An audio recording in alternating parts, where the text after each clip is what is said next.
All right, hi everybody. My name is Dr. Lang. I'm a biology teacher at Lane Tech, and I'm going to walk you through an activity on natural selection for antibiotic resistance in bacteria. So first, let's talk a little bit about what antibiotics are and how we use them. Okay, so antibiotics are molecules that attack different parts of prokaryotic cells. Okay, so prokaryotic cells, like those found in bacteria, are different from eukaryotic cells, like the ones found in your body. And antibiotics are molecules that can attack prokaryotic cells while leaving eukaryotic cells alone.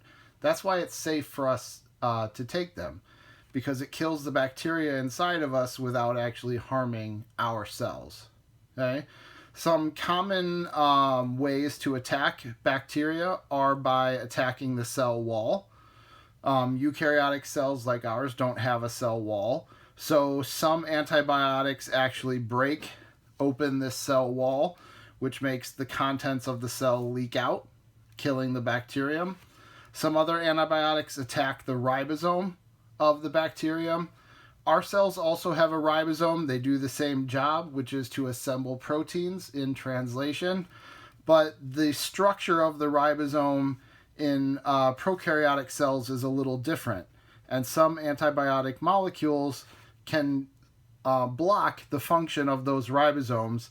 And if this bacterial cell can't make new proteins, then it won't survive, and so it dies. Okay? Viruses don't respond to antibiotics, okay, because viruses don't do any of the things that a living cell does on their own. Okay, instead, viruses have to get inside of host cells like ours, and then it uses our ribosomes and our cells in order to make more copies of itself.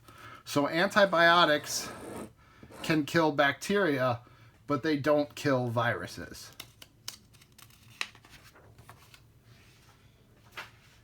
All right, so for this activity, we are going to model 3 different types of bacteria. The ones that we represent with blue discs are the bacteria that are least resistant to the antibiotic. That means they're the easiest to kill. Okay? The ones that are represented by the yellow discs are mildly resistant. Okay? That means that they can survive being exposed to antibiotics for a day or two. And then the ones that we model with red discs are the most resistant. Okay, these are the bacteria that are hardest to kill. They have mutations in their DNA that allow them to resist the effect of the antibiotics. Okay, and so they could live for days and days even if you are taking antibiotics the whole time.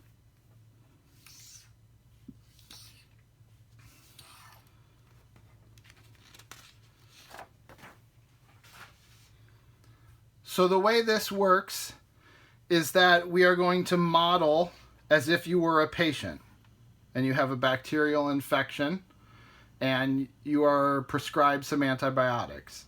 So every day we're going to roll a dice to see whether or not you take your antibiotic.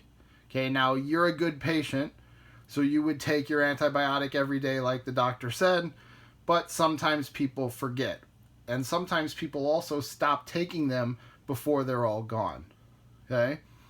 If the dice tells you to take the antibiotic, then we are going to kill 5 bacteria each day. Okay? But bacteria are living things. So the ones that don't die are also going to reproduce.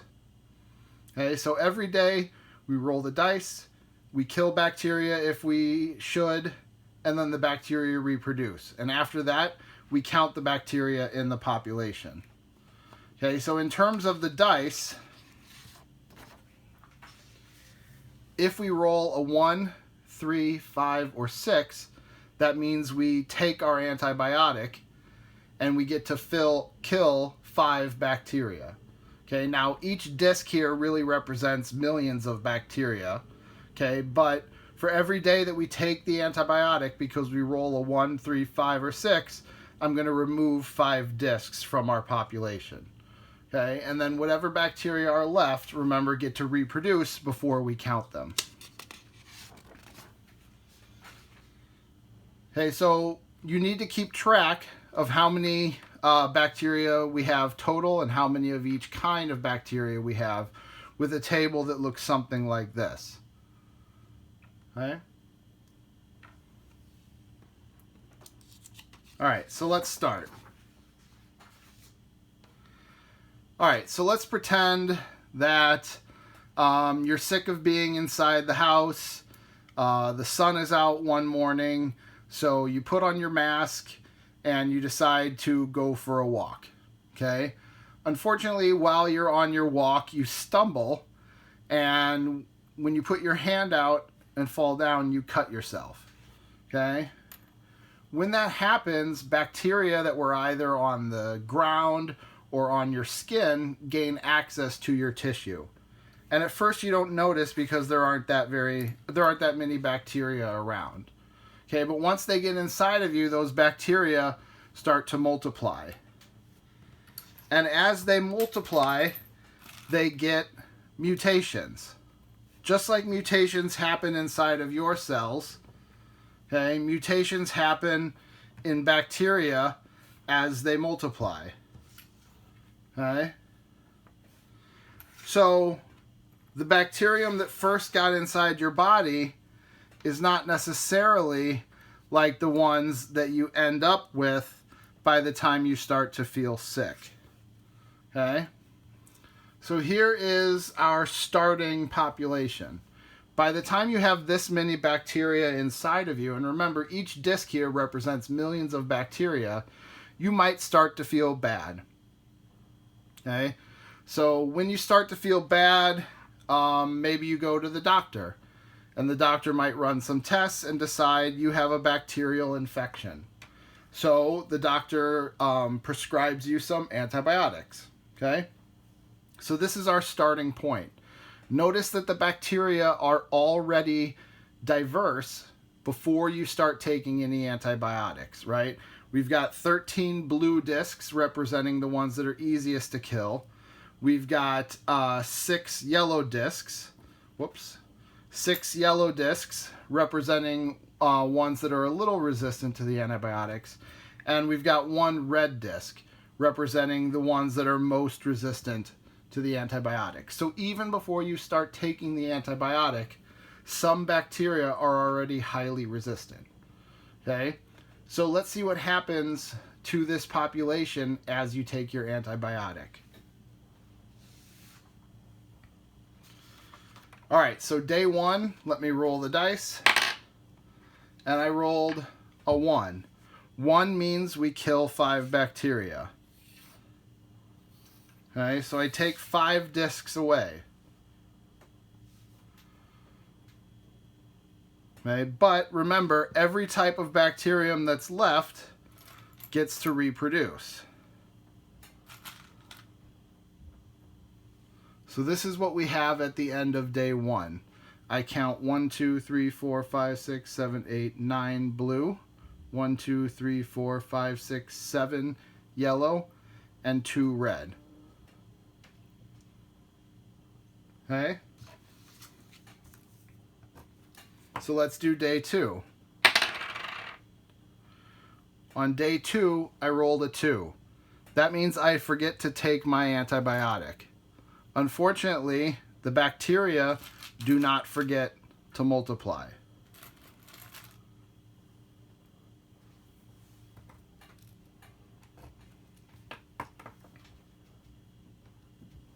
All right, day 3. On day 3, I rolled a 5. That means I take away 5 discs. Okay? But even though some bacteria were killed, the remaining bacteria multiply.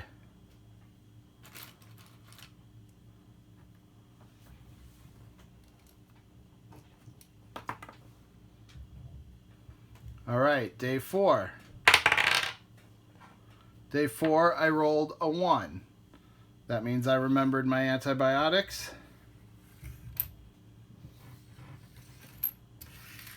Okay? But the remaining bacteria get to reproduce.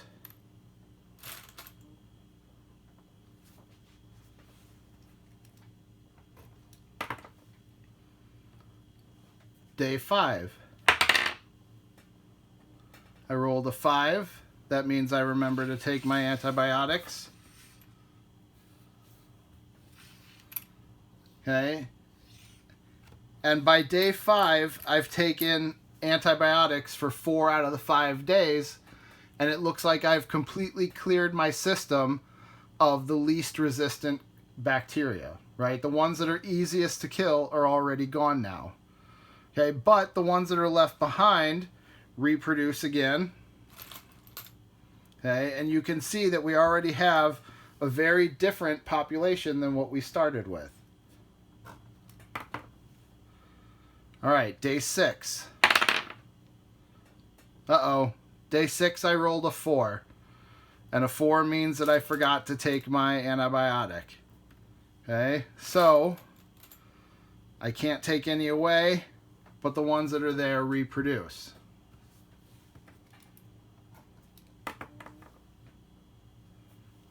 Let's go for day 7. Day 7, I rolled a 6. That means I remembered my antibiotic. Okay, but the bacteria that are still there get to reproduce.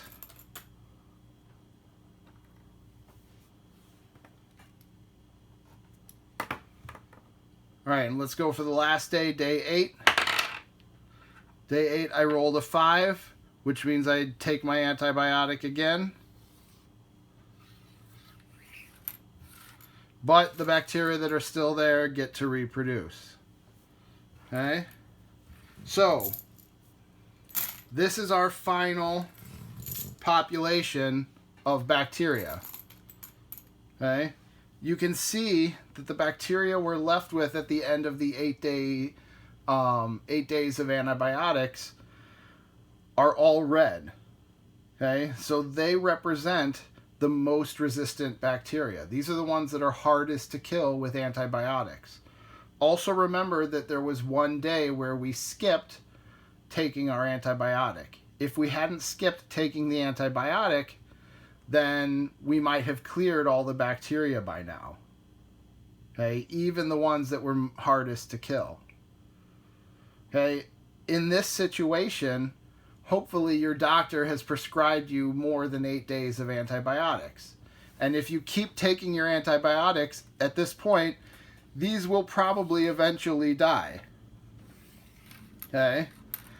But if there are some left over, by the time your antibiotics are all gone, then they will be the parents of the new generation, of the new population of bacteria that grows inside your body once you stop taking antibiotics. And because they are the parents, okay, by the time you get enough bacteria in you to start feeling bad again, okay, they are all going to be highly resistant to antibiotics, which means the antibiotic that we took the first time around that was able to kill most of the bacteria might not work at all against the population that's making you sick right now. All right. I hope you were able to learn something from this. Thank you very much.